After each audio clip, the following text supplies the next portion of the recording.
రక్షకుడు యేసు ప్రభు నామంలో మీ అందరికి కూడా ప్రత్యేకమైన వందనాలు తెలియజేసుకుంటున్నాం. ప్రియమైన దేవుని బిడ్డలారా, మరొక తరుణము, మరొక విశ్రాంతి దినము దేవాది దేవుడు మీ అందరితో కూడా మాట్లాడటానికి ఆయన ఇచ్చిన కృప, ఆయన ఇచ్చిన సమయాన్ని బట్టి దేవాది దేవుడి కృతజ్ఞతలు చెల్లించుకోవాలి. ఎందుకనక గతించిన వారం నుండి ఈ వారం వరకు తన కాపుదలు ఇచ్చారు. ఈ ఎండ తీవ్రతకు అనేక మంది హాస్పిటల్ పాలైపోయారు. కానీ తన ఉచితమైన కృప ద్వారా మనందరం కూడా రక్షింపబడ్డాం. ఇశ్రాయేలు ప్రజలకు పగలు మేఘస్తంభాన్ని ఇచ్చాడట, రాత్రి అగ్నిస్తంభాన్ని ఇచ్చినట్లుగా మనకు కూడా తన కాపుదల మన పట్ల వస్తున్నాడు.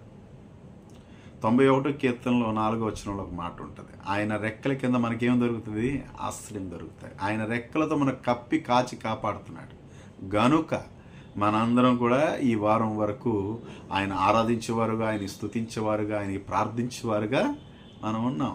అట్టి దేవుడు మనకు కలిగి ఉన్నందుకు దేవాది దేవుడికి స్తుతులు స్తోత్రాలు చెల్లించుకోవాలి.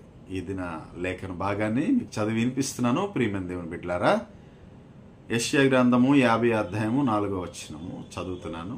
ఒకవేళ మీ దగ్గర బైబిల్ ఉంటే తెరిచి చూడవలసిందిగా కోరుకుంటున్నాను. అలసిన వారిని మాటల చేత ఊరడించు జ్ఞానము నాకు కలుగునట్లు శిష్యునికి తగిన నోరు యెహోవా నాకు దయచేసి ఉన్నాడు. శిష్యులు వినున్నట్లుగా నేను వినుటకై ఆయన ప్రతి ఉదయమున నాకు వినుబుద్ధి పుట్టించుచున్నాడు.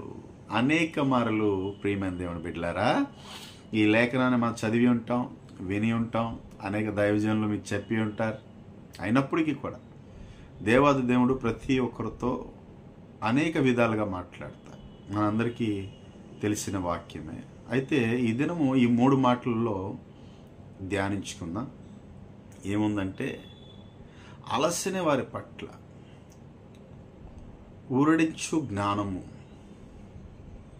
దేవుడు దయచేసినట్లుగా ఈ దినం మాట్లాడుతున్నారు. అంతేకాదు, శిష్యునికి తగిన నోరు దేవుడు అనుగ్రహించి ఉన్నాడు. 3వ మాటగా మనం చూసుకుంటే, శిష్యులు వినున్నట్లుగా వినుబుద్ధి పుట్టించమని ఈ మాట పలుకుతున్నాడు. ఆ 3 మాటలు ఉన్నాయి ప్రియమైన దేవుని బిడ్డలారా. మొట్టమొదటి మనం చూసుకుంటే, అలసిని వారి పట్ల ఊరడించే జ్ఞానం, అంటే వారికి ఓదార్చే జ్ఞానం దేవుడు మనకు అనుగ్రహించాలి. బోయజును మనం చూస్తే తన పొలంలో పనిచేస్తున్న వారి పట్ల ఏమంటాడంటే, దేవుడు మీకు తోడే ఉండునుగాక అంటే వారు ఏమంటారు? దేవుడు నిన్ను ఆశీర్వదించునుగాక. అలసిన వారి పట్ల వాళ్ళకి ఓదార్చేవారుగా, ఓదార్పు మాటలు ఇచ్చేవారుగా.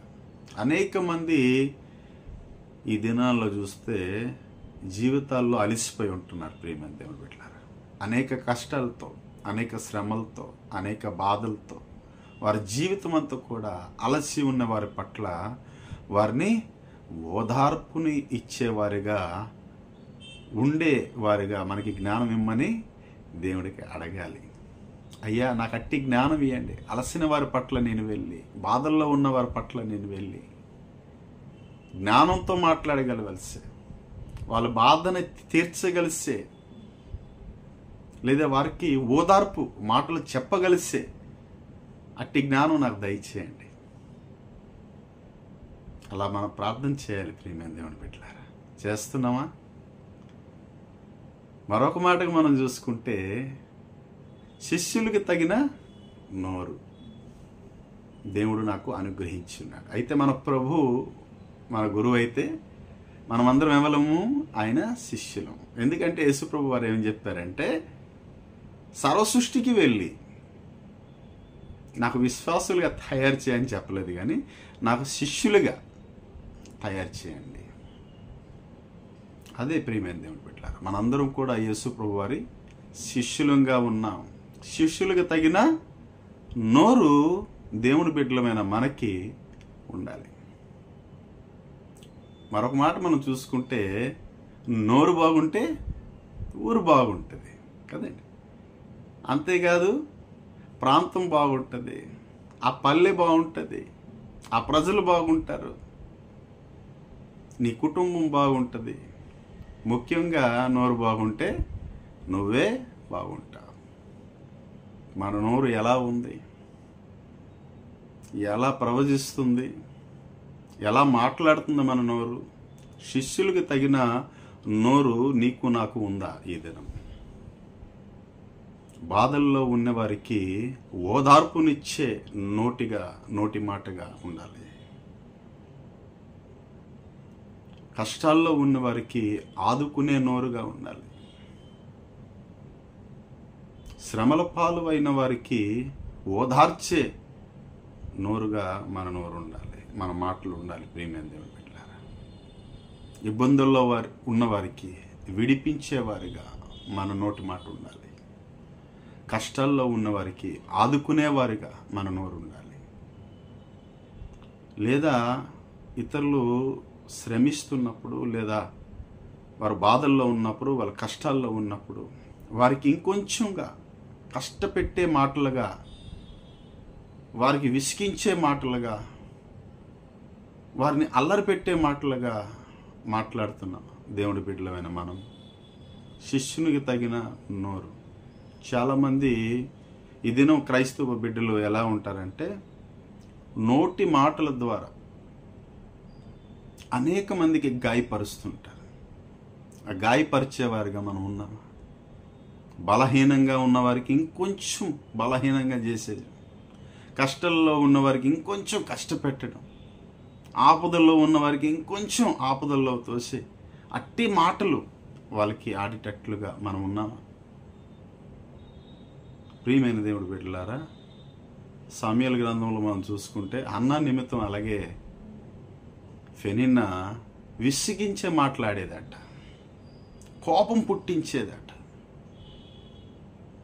అలాంటి వారుగా మనం ఉన్నామా ఈ దినము? లేదా ఓదార్పునిచ్చే మాటలుగా, ధైర్యాన్నిచ్చే మాటలుగా, శక్తినిచ్చే మాటలుగా, ఒకరికి ఆదుకునేంత స్థాయిగా మాట్లాడినట్లుగా మనం ఉన్నామా? మన మాటలు విని ఎంతమంది ఆనందిస్తున్నారు, ఎంతమంది సంతోషిస్తున్నారు, ఎంతమంది రక్షణలో నడవగలుస్తున్నారు, ఎంతమంది మంచి త్రోవల్లో నడవగలుస్తున్నారు మాటలు బట్టి.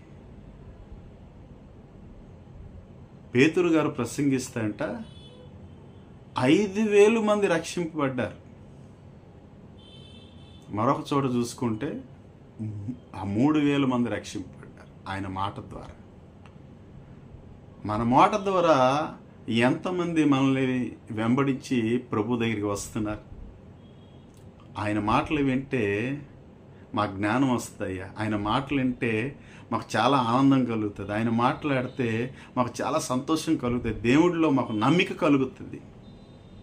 దేవుడు ఎటువంటి వాడో ఆయన మాట్లాడితే కానీ మాకు అర్థం కాలేదు ఇంతవరకు, అంత చక్కగా ఆ బిడ్డ మాట్లాడతాడు అని మన నిమిత్తము నూతనంగా వచ్చే విశ్వాసులు ప్రభుని విశ్వసించగలుస్తున్నారా?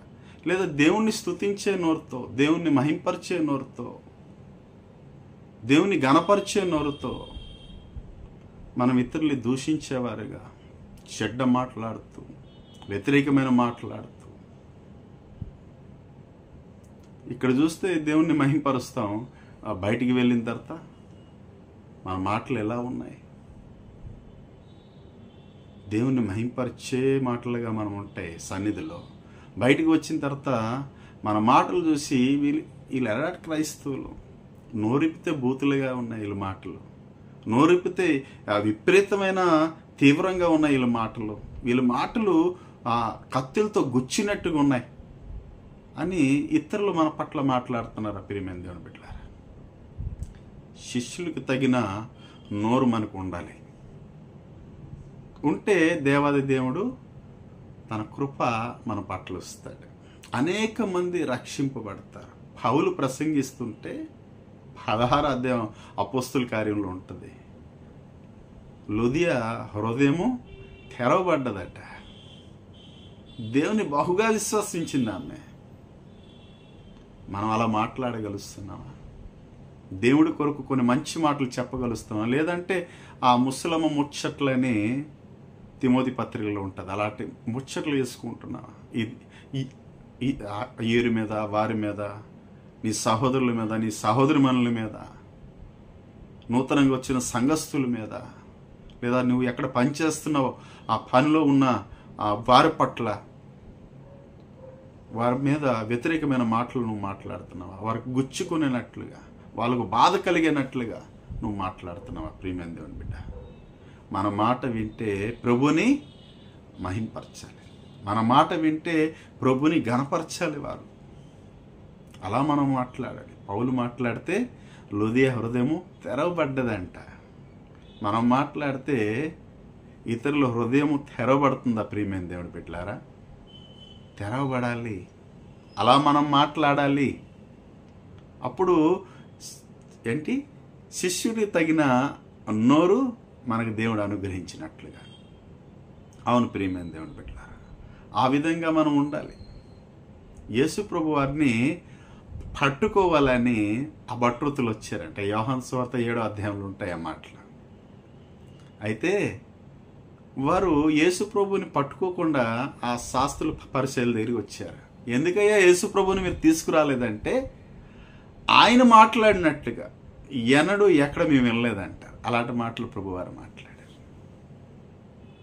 ఆయన రాత్రంతా ప్రసంగిస్తే మనుషులు కూర్చున్నారు. ప్రియమైన దేవుని బిడ్డలారా, అంత చక్కగా ప్రసంగించేవాడు.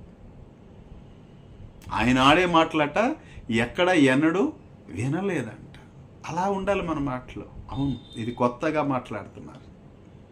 దేవుడి గురించి ఇదేనో నేను కొత్తగా విన్నాను, ఇంత చక్కగా చెప్తారని నేను ఆలోచించలేదని ప్రజలు మన పట్ల అనుకుంటున్నారా?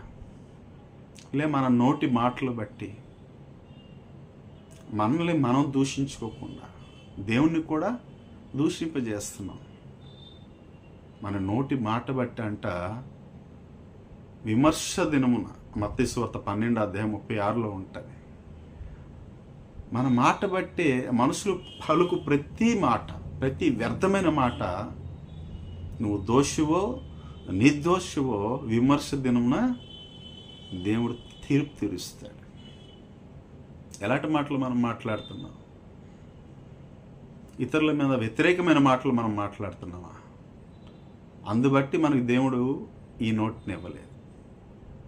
ఈ నోటిని ఎందుకు ఇచ్చాడంటే ఆయన స్తుతించడానికి, ఆయన ఆరాధించడానికి, ఆయన్ని ప్రార్థించడానికి, ఆయన నిమిత్తం ప్రసంగించడానికి, ఆయన నిమిత్తం మంచి మాటలు చెప్పటకు, ఆయన చేసిన అద్భుతాలు మన నోటి ద్వారా పలికించుటకు శిష్యులకి తగిన నోరు దేవుడు మనకు అనుగ్రహించినాడు. యోబు విషయంలో 42వ అధ్యాయంలో దేవుడు మాట్లాడతాడు ఎలీఫజును పిలిచి. ఏమంటాడంటే, నా సేవకుడైన యోబు మాట్లాడినట్టుగా మీరు మాట్లాడలేదు గనుక నా సేవకుడైన యోబు దగ్గరికి మీరు వెళ్ళండి, వెళ్ళి ఏం చేయాలి? ప్రార్థన చేయించుకోండి. ఆయన ప్రార్థన చేస్తే మిమ్మల్ని నేను క్షమిస్తాను అంటాడు. ఆయన యోబు మాట్లాడినట్లుగా యుక్తమైన మాటలు మీరు పలకలేదు ఎలీఫజు అని దేవాది దేవుడు ఎలీఫజు అనే తన స్నేహితుడితో, యోబు యొక్క స్నేహితుడితో మాట్లాడతాడు. యోబు ఏ పరిస్థితిలో ఉన్నాడో, ఎంత యథార్థంగా ఉన్నాడో మనందరికి కూడా యోబు గ్రంథము తెలిసే ఉన్నది. కానీ ఓదార్చుటకు వచ్చిన వారు ఏం చేశారు? ముగ్గురు స్నేహితులు అంటే ఆయనకి బలహీనపరిచారు. దేవుడు ఎదుట నువ్వు ఏదో తప్పు చేసి ఉంటావు, ఏదో పాపం చేసి ఉంటావు, నీకు తెలియని పాపం నువ్వు చేసి ఉంటావు, అందుకే దేవుడు నీకు ఈ యొక్క శిక్ష అని ఇలాంటి మాటల ద్వారా ఇంకొంచెం ఆయనకి కృంగదీశారు. లేవనెత్తలేదు, ఓదార్పునివ్వలేదు, బలహీనత నుండి ఆయనకి విడిపించలేదు. కానీ ఏం మాట్లాడారు? ఇంకొంచెం కూడా బలహీనపరిచారు. ప్రియమైన దేవుడు బిడ్డలారా, గనుక దేవాది దేవుడు ఆ మాట పలుకుతాడు. ఏ మాట?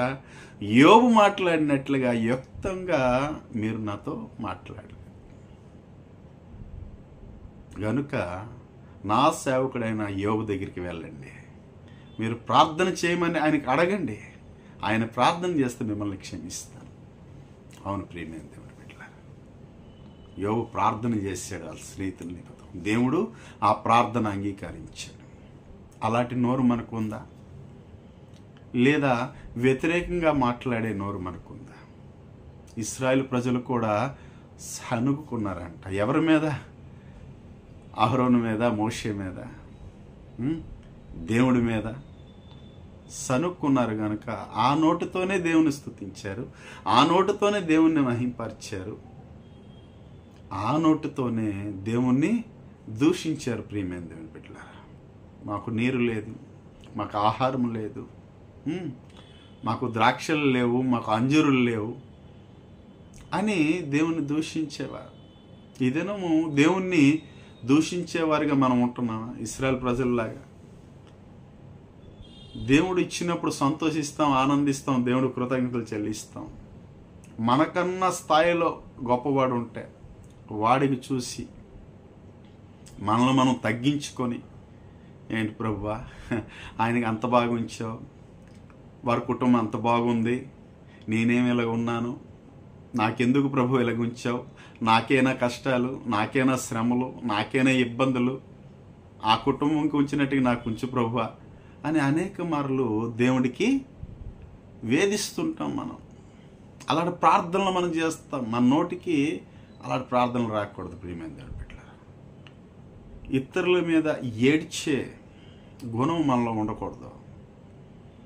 దేవా, మీరు ఆయన్ని ఆశీర్వదించినందుకు నీ కృతజ్ఞతలు. ఇదిగో నేను ఈ పరిస్థితుల్లో ఉన్నాను, ఏం పర్వాలేదు, నువ్వు నాకు తోడుగా ఉన్నావు, జీవం కలిగిన దేవుడివి నువ్వు మా తోడుగా ఉన్నావు, మాకు అండగా ఉన్నావు, మా రక్షణగా ఉన్నావు, ఈ కాళ్ళు చేతులు ఈ జీవాన్ని ఇచ్చి సజీవుగా ఈ భూమి మీద నిలబెట్టావు, అందును బట్టి ప్రభువా నీకు కృతజ్ఞతలు అని ఈ నోటుతో ప్రభువుని ఘనపరచాలి. ప్రియమైన దేవుని బిడ్డలారా, ఏదో పరిస్థితి బాగోపోతే, ఏదో హీనదశలో ఉంటే, ఏదో కొంచెం తక్కువైపోతే ఇతరుల కన్నా దేవుణ్ణి మనం దూషించేవారిగా ఉంటున్నామా? ఆ ఇశ్రాయేలు ప్రజలు దూషించారు గనుక అరణ్యంలో ఆకులు రాలిపోయినట్లుగా రాలిపోయారంట. దేవుడు వారిని ప్రేమించి ఐగుప్తు దేశాన్ని నుండి తీసుకొని వచ్చాడు. మంచి దేశాన్ని ఇస్తానండి, సమస్తాన్ని కూడా వాళ్ళకి అప్పగించాడు, సమస్తాన్ని వాళ్ళకి ఇచ్చాడు.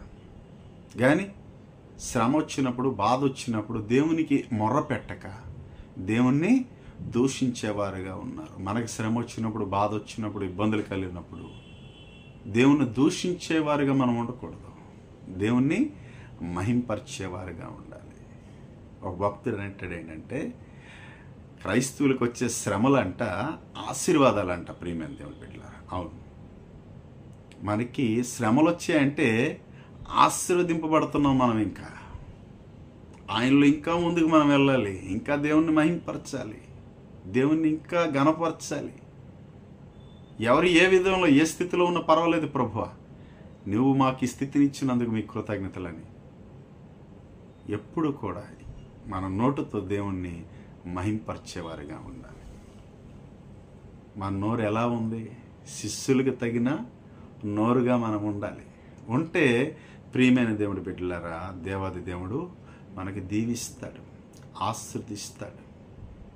మోషే ఒక్క మాటను బట్టి కానాను దేశాన్ని పోగొట్టుకున్నాడు, కోల్పోయాడు. ప్రియమైన దేవుడి బిడ్డలారా, సంఖ్యాకాండం 20 అధ్యాయానికి వస్తే ఇశ్రాయేల్ ప్రజలు పెట్టే అల్లరి వల్ల దేవుడికి మొర్రపెట్టినప్పుడు దేవుడు అంటాడు, వెళ్ళు ఆ బండతో మాట్లాడు అని చెప్పినప్పుడు ఆయన బండతో మాట్లాడకుండా 2 మార్లు ఆ బండను కొట్టి, ద్రోహులారా, ఈ బండ నుండి నీరు మీకు విప్పించాలా అని ఆ మాట పలికినందుకు దేవుడు కానాను దేశాన్ని నువ్వు దూరం నుండి చూస్తావు కానీ ఆ దేశానికి మీరు వెళ్ళరు, ఎందుకంటే నాకు విపరీతంగా నువ్వు మాట్లాడావు, నేను చెప్పిన మాటను నువ్వు చేయలేదు, నీ బిడ్డల మీద, నీ సహోదరుల మీద ద్రోహులారా అన్నావు గనుక నువ్వు కానాను దేశాన్ని చూస్తావు కానీ కానాను దేశాన్ని